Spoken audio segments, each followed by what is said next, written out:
How you doing, Laura? I'm good. How are you doing? Doing well. Good to see you. Thanks for having me. I appreciate it. Indeed. Appreciate you coming through for this Bridge Builder conversation.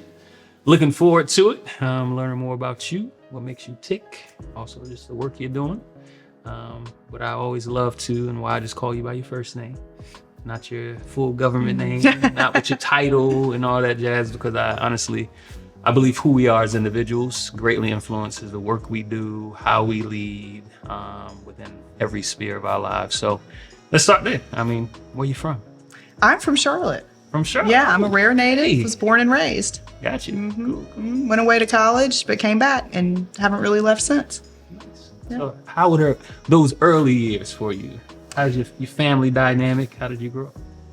It was good. I had a financially comfortable upbringing. I had two parents. My mom was home with me. My siblings are older, much older. So by the time I came along, they were kind of in a different place than they had been with the two other siblings. You the baby? Yeah, I'm the baby. Yeah. Thank you so much. Yeah. Well, I don't know. In my family, it's a little bit of a different dynamic, but yeah, I am chronologically, I'm the baby for sure. And, we had the good fortune of good education and, the support that I needed. Our family had challenges like every family does, but on the whole, I don't think I have too much to complain about. Gotcha. Cool. Where did you grow up in Charlotte? So we lived, I was born at Charlotte Memorial. We lived in Mint Hill when I was born, and we were there until I was about 14, and then we moved to Weddington. So my siblings went to Independence because we were out in that area. Good old Weddington. So I stayed in Weddington for maybe 3-4 years. Why you say that? It's changed a lot, right? So when people say they lived there, depending on when it was, it was all horse farms when we moved out there, and now it's true. All strip malls and big box stores. That is true. So I guess from a year's perspective, I lived there. So I graduated from the Art Institute maybe 2003. So it's probably from 2003 to, again, 2006, 2007. Yeah. And it was super cheap rent, which is why I went there and I stayed with two roommates, Jared and Kyle. And I think I paid maybe like $200 a month. Yeah, can't do that now out there. It's really wild. And I actually think it is related to our work, right? Because the challenges we're dealing with in the Charlotte metro area are now pushing out. People can't afford to live here, so they're going into areas that surround us, and so then rents are going up in those areas. Sure. And it's just kind of spilling out further and further. Very interesting. Yeah. What school did you go to? I started out in public school in Mint Hill, and then I graduated from Charlotte Christian. I was there from 7th to 12th grade. And I was a troublemaker at Charlotte Christian.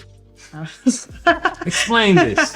I was a troublemaker. Steph Curry went to Charlotte Christian. Yeah.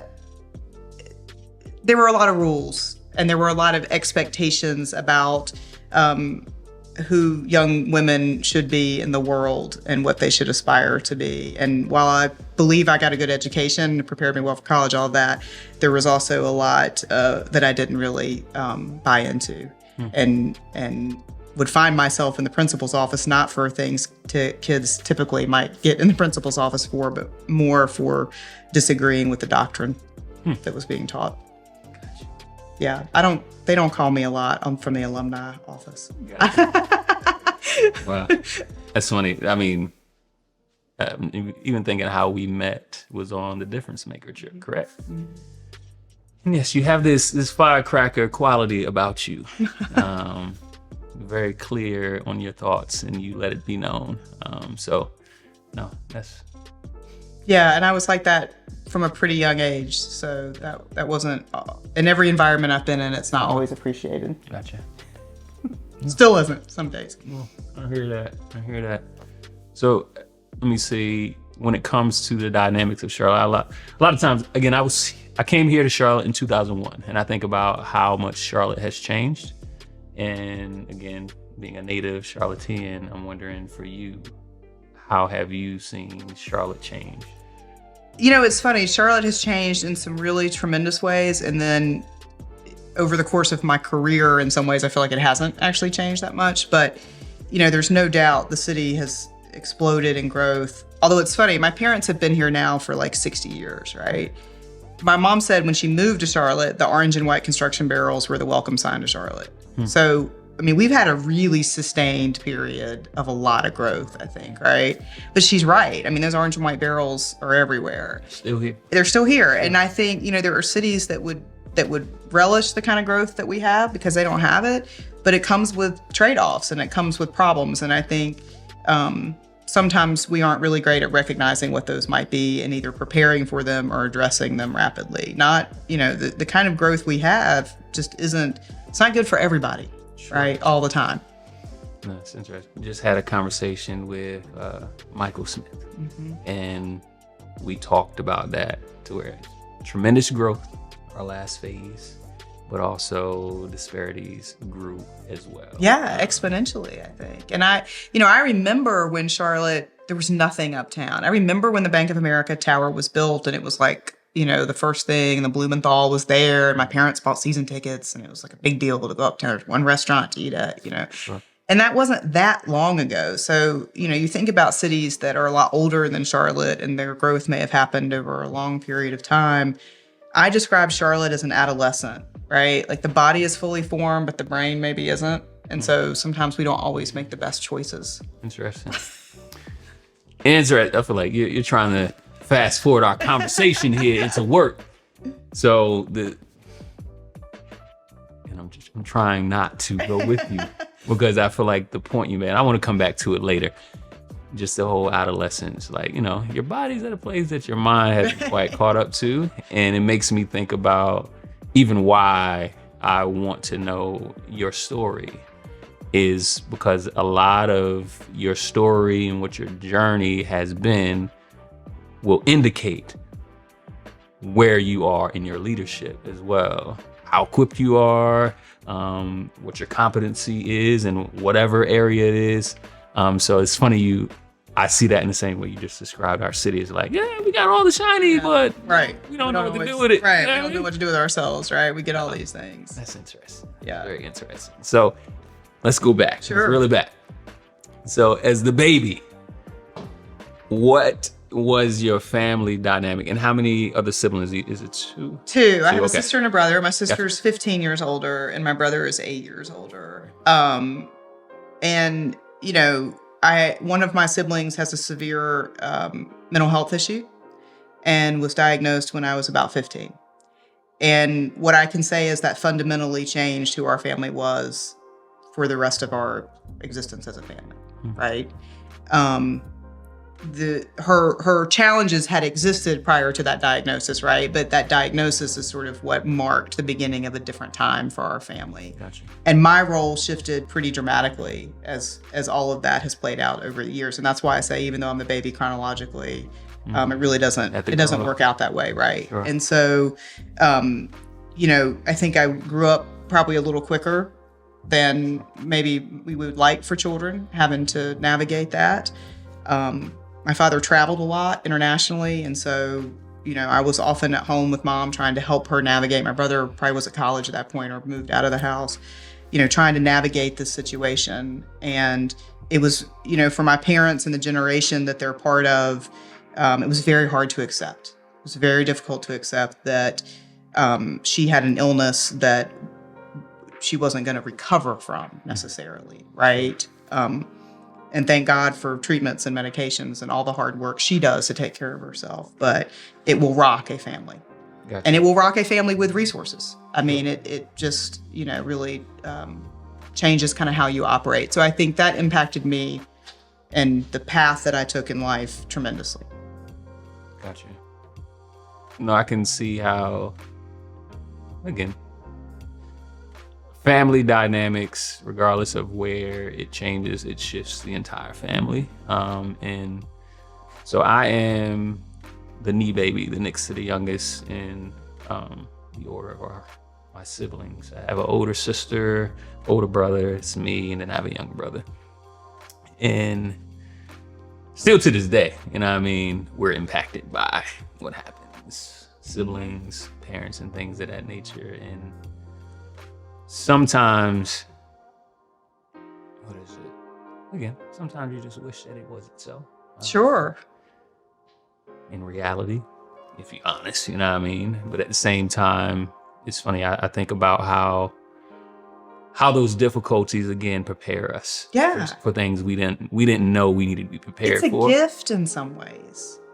I mean, it's not, I can't say that I see it that way every day, depending on what's going on. We've been through some really challenging things, but it teaches you empathy.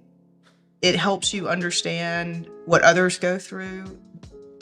And we've been through situations with my sister where we had the resources to deal with things, and we've been through situations where we didn't, and maybe we're dealing with the public mental health system. So we've had a wide variety of experiences in this. And you know, seeing it from that perspective, starting to empathize with what people who don't have the knowledge or the means. Sure. I mean, I have a master's degree in psychology, and navigating some of this has been very difficult, right? So you imagine what it would be like for somebody without those resources. Sure. But it's, you know, it teaches you to be a better human being, I think. And when it comes to mental health, everybody is either dealing with something or knows somebody who is. And it's why I've tried to get more comfortable talking about it over the years. Her story is not mine to tell, and so I try to be cautious about that.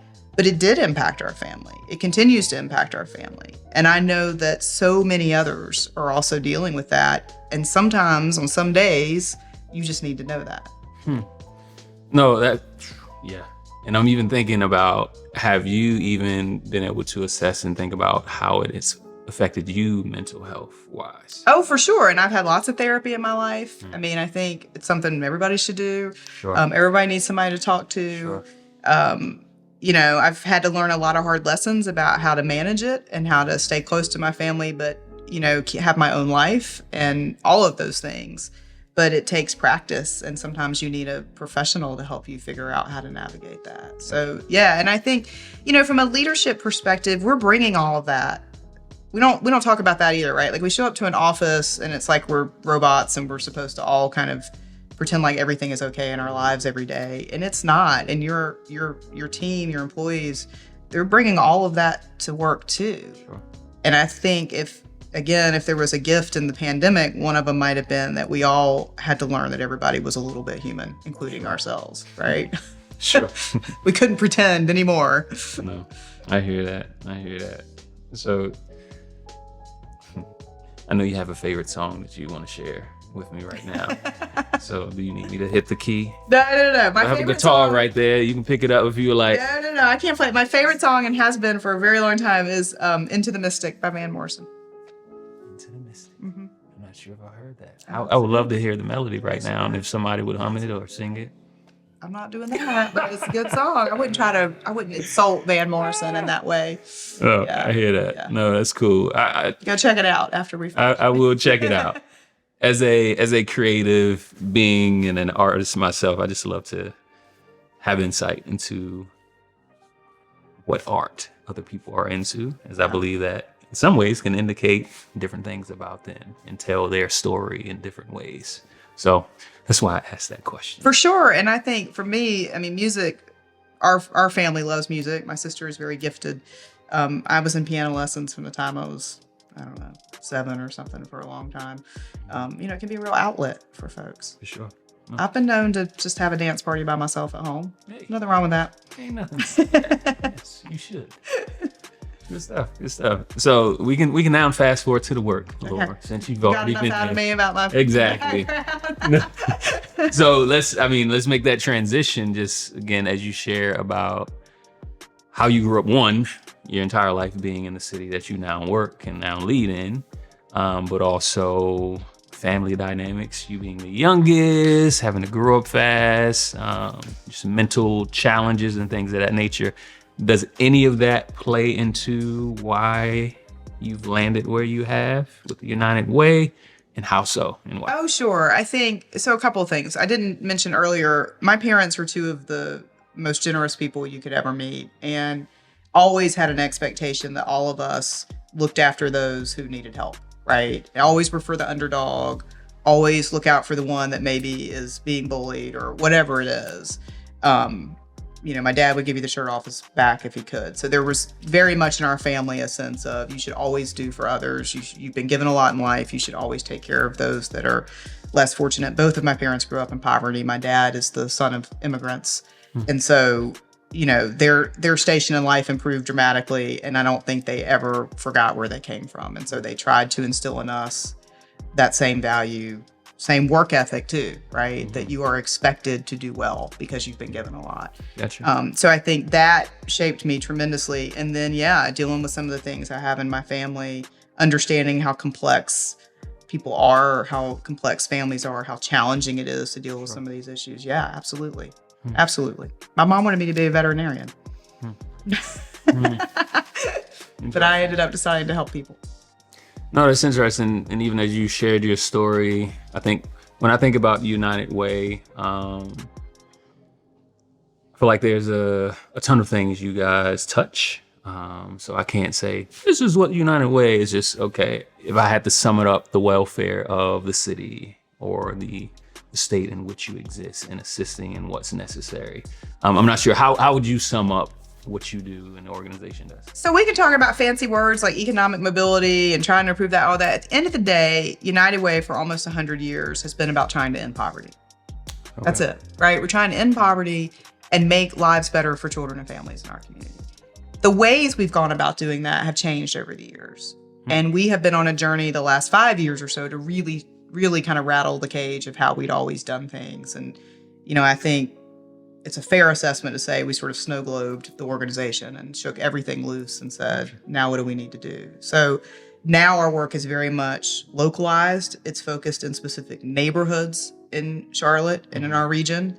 It's explicitly focused on centering the people who are impacted by the issues in the work. So instead of United Way being at arm's length, on high somewhere, sort of saying, all right, we'll fund these agencies to do these things. Instead, it's no, what do the residents of this community need? And what are their strengths and assets? And so then what do they need from United Way? It's about us going to their table instead of always saying, come to ours if you're lucky enough to get a seat. That's interesting. How does that happen practically? I'm like, I love the way that sounds. I just think about how the system has operated. Yeah. It's, hey, shiny tower here, you need something, come to us. Yeah. And maybe we will pay attention to your needs. So I'm very interested in just the practical aspect of how do you do that? Yeah, it's really different. So United Way has always been volunteer led. So what that means is every year when we made our grant announcements, they were always made by groups of volunteers. They just typically had been corporate volunteers, right? Okay. That spent 6 months actually walking through that process. Applicants submitted their applications, they did presentations, sometimes there were site visits. It was a very traditional kind of grant making process, but it wasn't just United Way staff making the decisions. It was at its height, probably 350 volunteers that were making those decisions. Okay. So we like that. We think that's important that the community have voice in what we're doing, but we needed to get closer to the actual community that's impacted. Sure. So it starts with, reaching out to neighborhoods where we were interested in working, where there are, some documented needs already, and starts with conversations and relationship building, right? With some of the key stakeholders in those communities, or, what we would call quarterback or intermediary organizations, neighborhood associations. What are the needs? How could United Way help? The answer might be we don't need your help, right? But if you think we could be useful, what might that look like? Then it goes into a more formal sort of community visioning session where lots of people are invited. Some communities did surveys. In most cases, all of that is led by residents of the community. Mm-hmm. It's not United, we offered whatever support folks asked for. Sure. Then it goes into, all right, here are the needs that have been identified. Who do you want in your neighborhood, in your community, addressing those issues? And in some cases, the neighborhood might say, we want to open it up to every nonprofit and invite anybody to apply specifically to address these needs. And in other cases, it's like, no, here are the 10, 12, 20 we want to invite that we feel like will do a really good job. So we've piloted this for a few years, and then this year we're basically putting all of our funding into this model. So we're in the middle of the process right now, and it's expanded tremendously. But that's how it works. That is very interesting. And then it's groups of neighborhood residents that make the funding decisions. So it's not, United Way's there, right? We might have one volunteer at the table, but it's the same but different the way we're doing it, right? That is Very interesting.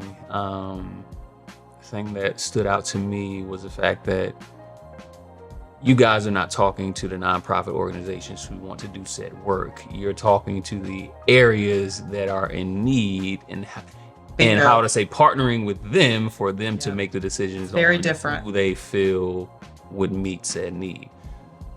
And this is a big shift for us. I mean, we will, and this again has been a process over 5 years, right? But we will defund 70 organizations this year that for the most part have been United Way partners for decades. Did you use that word purposely? Which one? Defund. No, I didn't. I didn't. We will unfund. We will stop funding. No, I didn't. But I do. I mean, kind of in jest, but obviously the whole defund the police, which I think is more of the word defund that people are throwing back now. So when you use that word, no, it wasn't. I understand what you're doing. Yeah. And what I would say is, it's important for me to share that all of the agencies we fund currently are doing good work in the community. We wouldn't fund them if we didn't think so, right? That said, again, many of them have been partners with us for decades, and it was time to open up those doors and get new voices to the table. And most of them at this point are really well-established, sophisticated organizations. They may not need us quite as much as they did years ago. But it's definitely,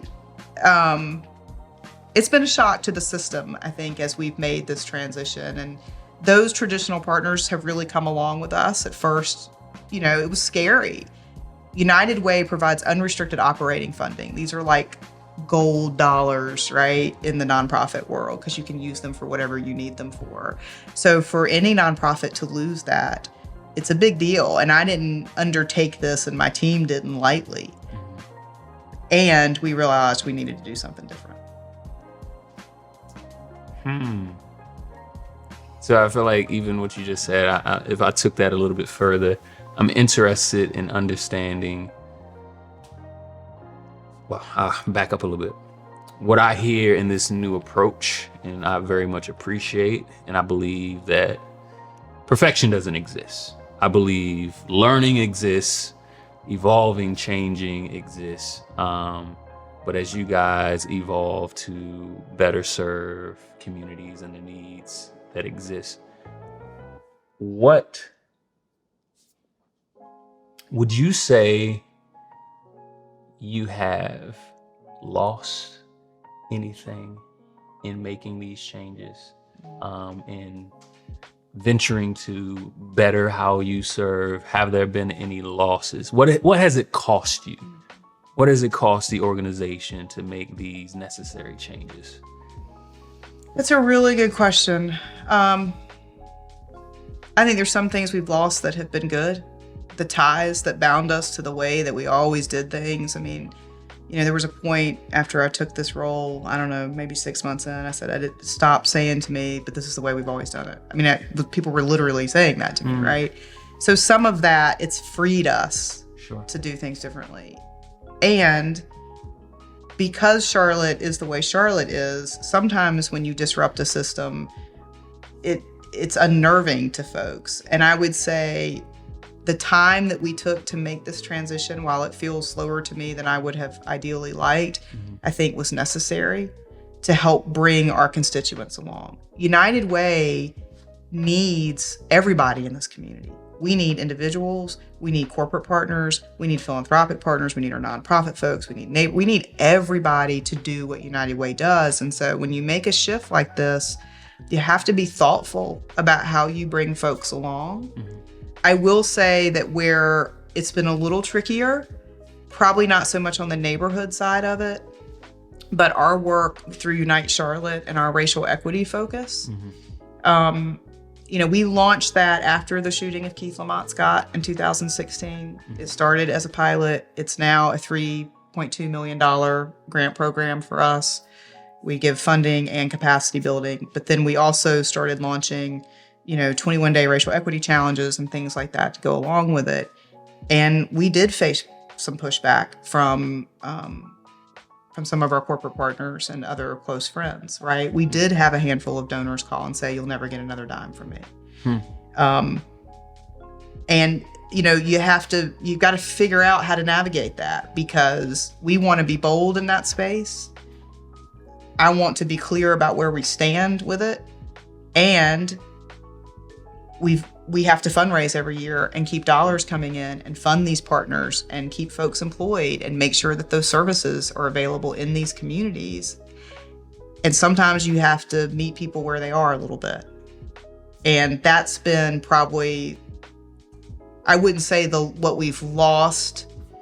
I mean, we've had a couple of volunteers decide, we're not going to be involved with United Way anymore. This is a bridge too far.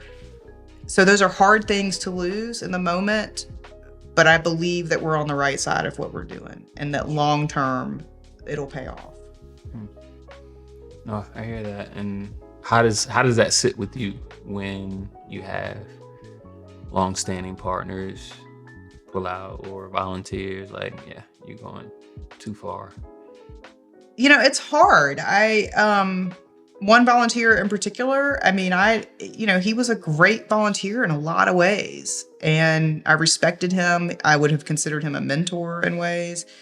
And so to hear, it's not just that I don't agree with what you're doing. I think you're wrong. I think you're taking the whole organization in the wrong direction. I think, those are hard things to hear from somebody that you respect. Sure. But I think you have to stay focused on what you said you were going to do for the community and the commitment that you made. And I have to be able to look everybody in the eye that I've made those commitments to. And I try to be really candid, just as I am with you, about this isn't easy, right? Anybody that tells you this is just easy to write a racial equity statement or do whatever and throw some money at it, they're not being real about how deep the challenges run. Sure. Because we've seen lots of folks put out statements, commit, in some cases, billions of dollars from their corporations or foundations or whatever. And yet, are we really seeing different behavior? Sure. No. True. What is it? Is the idea of continuing to do the same thing but expecting different results. It's the definition of insanity, right? Yeah, I think so. I think that's what it is. And I love the way and I'll use a different word. I feel like the grace that you extend, maybe long-standing partners that are used to things being done in a certain way. Because I also believe that, again, this community is ours. It's going to have to be a collective effort for us to care for our community and those who exist within it. And I'm wondering for you, do you believe, is there a grace? Is there a line to grace? And when I say that, it's like, this is what is needed. I'm not willing to budge on this line to include you. I would love for you to be a part of it, but this is the line. This is what's needed. This is what we believe will help bring about whatever change in our community. And I can't budge. Is there a line for you, or is it, we'll just wait and, they'll come? I think there is a line. I think you have to have a line. And that's where I think, we had a couple of volunteers, a couple of folks say, this isn't, I wasn't willing to say, well, never mind. We just won't do any of this, right? There are other times, though, that it did require some compromise. I mean, it just can't always go as fast as you want it to. What I will say is I think Charlotte is making progress. I think we are in a different place than we were 20 years, because at least we're able to have these conversations, right? Okay. I mean, I don't think when my career started, I remember my first job at United Way, because I worked at United Way before, out of graduate school, was to look at community data, right? And basically assess how's the community doing, whether it's health, income, whatever. And a lot of what I did was look at disparities, right? So you could see then that something is going on here. We've got decades of data showing that no one's talking about right? Nobody's talking about it. And so now we flash forward. We have the study that says we're 50 out of 50. People are mobilized, they're engaged, or whatever. But these issues have been long-standing issues in our community. It didn't happen overnight. We've got different words we use to talk about it now. And so I think you have to recognize the flip side of that is people that are entrenched in a different kind of philosophy and belief system. You just can't always change that overnight. Sure. But sometimes you can move people, but you can't give up on them. Sure. And I think knowing where that line is, it's hard because I don't think any of us ever want to give up on somebody. Sure. But you can't compromise who you are either. Gotcha. No, I hear that. And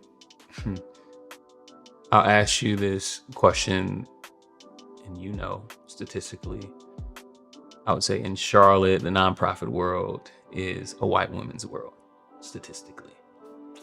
The corporate world in Charlotte is a white man's world. I believe we're starting to see some change there. So with the work you do and you being a white woman, do you feel, is there any tension you feel merely based on the perception that comes with, oh, another white woman, another nonprofit saying they're going to do good in a space where nobody looks like them? How does that sit with you? Yeah, absolutely. And it should be there. There should be skepticism when I walk into a room and I'm saying, hey, we're in this neighborhood, we want to help, whatever. Mm-hmm. They've heard that story a lot and from a lot of people that look and sound like me, right? So I think I should expect that. I think that's reasonable. The only way I know to overcome it is relationships and to be honest with people. It's only, and to keep showing up, right? To do what you say you're going to do. Sure. We are not going to get this perfectly right out of the gate. There is a lot of ground we're trying to cover. There are a lot of neighborhoods we're trying to cover. Because you remember, I got to go out and raise money every year to support all this. Sure. So we've got to be doing enough in the community to justify, right? So whereas I might say it'd have been great to just go into 2 neighborhoods, go really deep, put all our money, I can't do that. Plus there's need across the city, right? So there are definitely going to be times when somebody says, well, I didn't hear from them or they didn't talk to me or whatever. And that's going to be true because we have capacity limitations. Sure. But I think being honest about it and not pretending that we're trying to be all things to all people sure. Will help. And like I say, just those relationships, that's what it all comes down to, right? I mean, I believe so. I think so. Yeah. At the end of the day, again, who you know, not only controls access and opportunity, but also I think it informs who you are. You know what I mean? So no, I love to hear that from you. I think in this work of bridge building, sometimes, and not just bridge building, but just the race dynamic in conversations and how we exist as Americans and just human beings can sometimes make certain people fall back because of that lack of trust, because of that historical dynamic of this is the way it's looked for the last few hundred years. Why should I believe it's different here? So I very much appreciate the commitment, one, the understanding and not ignoring that it's the dynamic that you're going to have to face, but also the continued commitment to, I know that, but I'm going to continue to show up. I'm going to continue to try to build relationships to, again, in my mind, hopefully achieve the vision, the purpose. Yeah, and to put the folks who are dealing with issues at the center of it. I might have a lot of assumptions about what I think the issues are or what I think would work or whatever, but I'm not living it every day. That is an interesting statement, and I love it because even in that, the idea of being consumed with how you are perceived, you know, the baggage that comes with being a white person, a white woman, and you say, well, we're centering these communities, to me communicates a selflessness. And I believe in a humility, which I believe is critical to doing anything that is of a bridge building nature. Is like, you have to remember it's not about you. Yeah. So I really that's appreciate interesting. That. I really appreciate that. And earlier when you said, it sounds like, you're starting with the needs of the neighborhood instead of talking to the nonprofits first. That really hit me. I hadn't thought about it in quite that way. I've been saying, we're looking at it through a different lens, but that's true. Our United Way's world really had been centered around who we funded. The conversations were with the nonprofits, and those are important conversations. Sure. And I still consider us a champion for the nonprofit sector. But it's just how we're addressing those needs to come from the people that are experiencing it. No, that's dynamic. I feel like, again, just that lens shift is dynamic, because when you think about it, and these are, even when you're talking about every year I have to raise funds, it's like, and it's always that balance, which really shouldn't be a balance of, do I cater more to the needs of those who have the money, who could fund what I'm trying to do? It is a balance, though. It is a balance. And when we talk about issues like racial equity, when everybody's not starting from the same place, you know, figuring out where that line is that you asked me about earlier, right? Because what am I willing to say yes to advance the mission? Sure. Right? Sure. That may not completely line up over here. And I don't have any, it depends on the situation and the day, right? And I think anybody who tells you they've got the answer every single day and I don't think that's authentic. I think that, you know, we have to be real about what it takes to get stuff done, and we all have to make compromises sometimes. Sure. Yeah. I'm looking forward to seeing how that unfolds with you all, and we are too. Hopefully that lens, and again, it may not look the same from organization to organization, but just that positioning of oneself within that dynamic, as well as positioning said community, I think is, look, every time you start feeling like, you know, I got something figured out, all you have to say is, well, our organization's been around for almost 100 years, and what have we solved? And that'll put you right back down in humility town, right? Sure. I mean, it's time to do things differently, and I don't know what's going to happen. Sure. I hope we're going to be successful with it. I hope we're going to be able to continue to raise millions of dollars to support this community and those in need. I believe the community will come along with us, but I know this is the right thing to do. Sure. Yeah, I feel like you've already kind of started to shift into, I'm always interested in what the challenges, and not just in your role, but as a human being, what have been the challenges of existing, but also bridge building within your role. What are the challenges, as well as obviously very much what are the opportunities that you see? I think you've already spoken a lot about how you're changing your model with United Way, but what other opportunities? So we can start with the challenges. Sure. For you as, again, a woman. Yeah, I mean, I think there are real challenges to being a female leader in this town, and I don't think they get talked about very often. I think, you know, there is still an expectation of niceness. There is still an expectation of, to some extent, knowing your place and taking a back seat. You know, I am known for speaking my mind and being candid. You know, that doesn't always get painted in a nice light. I think over the years, I've gotten better at taming it, maybe, in a way. The game. Yeah, exactly. I mean, playing the game so that I keep getting invited into the room, right? But that wears on you over time, too. You know, I'm almost 46 years old. You reach an age where you're like, I just want to be who I am and not have to apologize for that. Sure. So I'd love to see in Charlotte some more conversation about female leadership and how we promote that and how we embrace women for who they are and everything they're bringing to the table, not who we want them to be. So that, you know, there's some misogyny in this town, right? And we don't hear it talked about. So I think that's a challenge. I think the opportunities in Charlotte, though, are tremendous. I think we are a city that's still small enough that we could really tackle some of the most vexing issues we're facing, like affordable housing. Sure. But I think we're on the precipice, right? Like, if we don't get our arms around it now, it's going to be lost for a long time.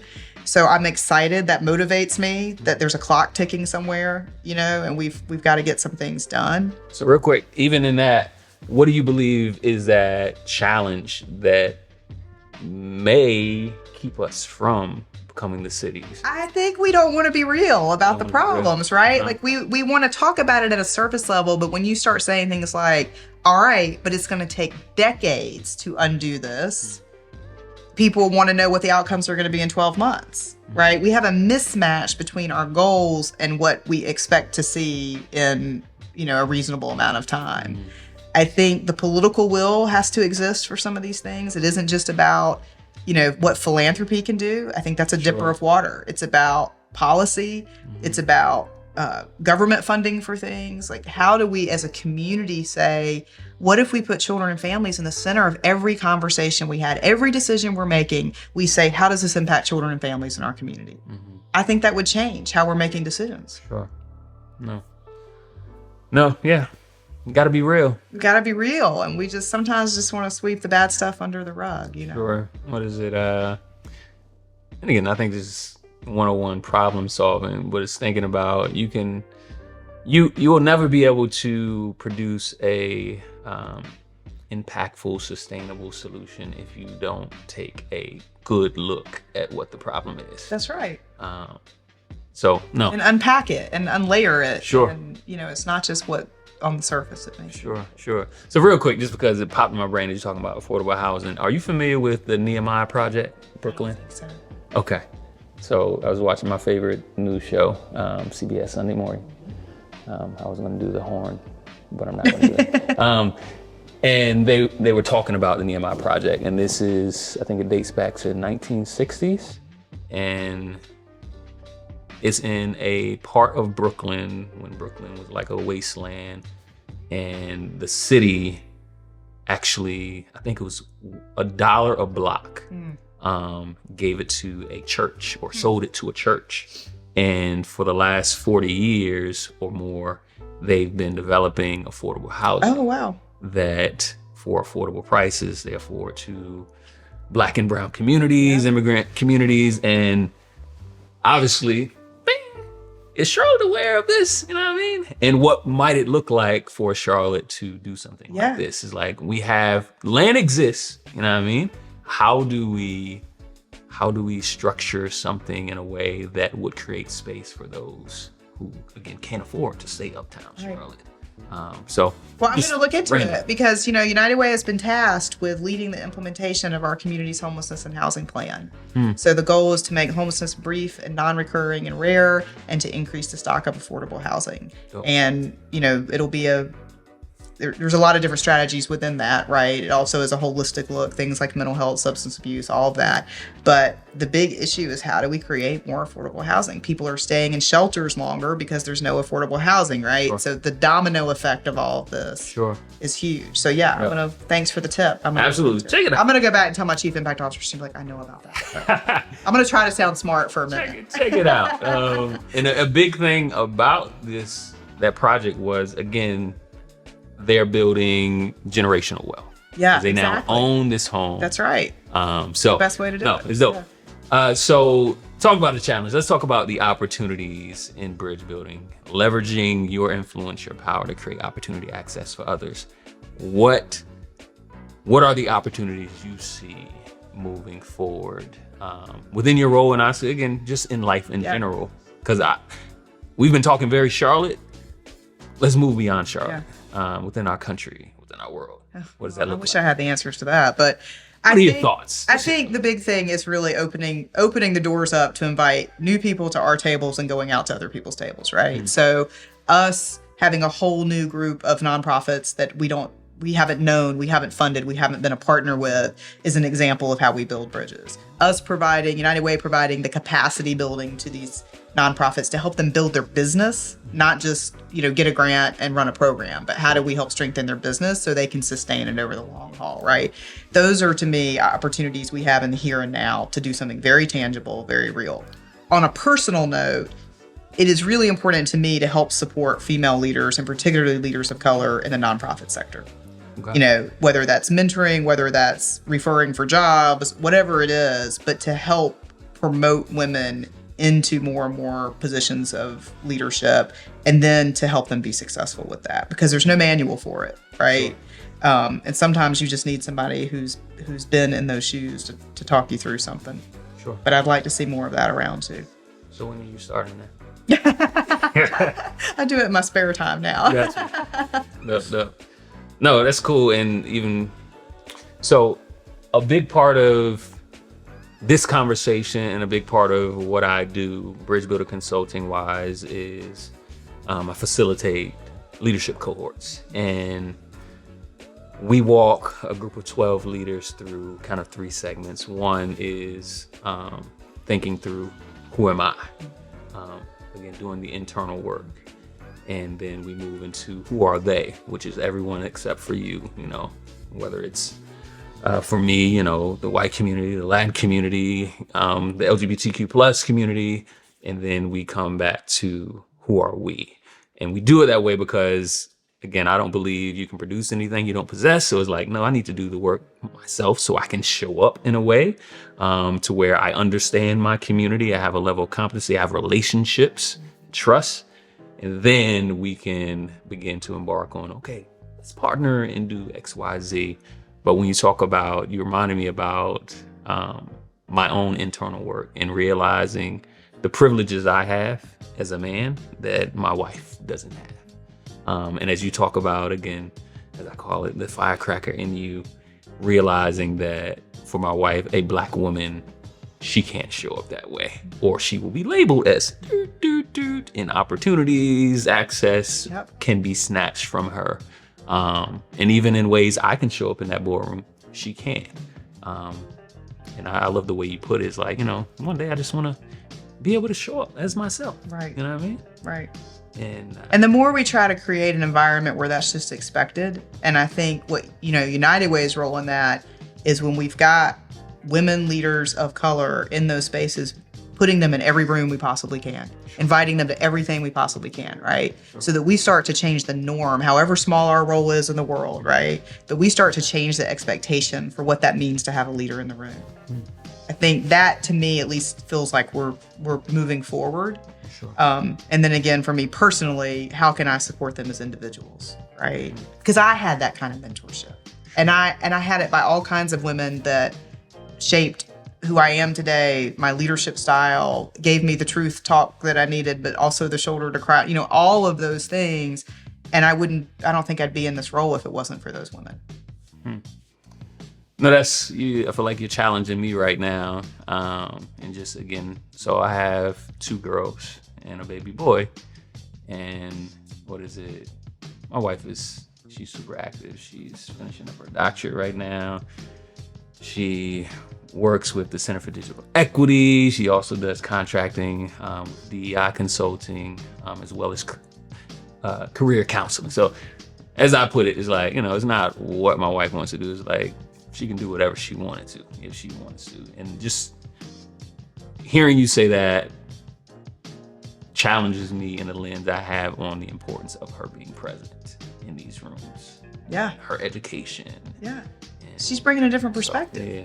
And I think that's what the opportunity for Charlotte, right, and probably for lots of other places, is we get better when we've got different perspectives in the room. It's a good thing. And I think here we tend to want this sort of vanilla, everybody agrees, it's good to have that tension sometimes, you know? Absolutely. I would venture to say it's necessary. Is it right? If everybody agrees, Right. The question then for me is like, are we really Right. doing what we could be doing? We're just recycling the same old answers or solutions or whatever. So it's sort of my mission in life to make sure that we're fostering female leadership in a way that is going to advance all of us. Oh. Yeah. No, I appreciate it. Yeah. This has been good. I've really enjoyed it. Indeed. But before we go, I have a gift for you. Okay. So this is Bridge Builder Motivational Journal. Oh, okay. And it's a 52-week. I signed it for you and everything. Oh, thank you. 52-week journal full of quotes that are focused on those who are interested in being bridge builders within their sphere of influence. Thank you. Each quote comes with a reflection item as well as an action item. Because I believe a lot of times, and to your point, it's like we've now gotten to the point of talking about things, but now how are we going to act? All right. Act do on something. what we know. Right. So, yeah. Thank you. I will treasure this. I appreciate it very much. Absolutely. I've enjoyed it. Yeah, it's been great. Thank you. Thank you for the opportunity.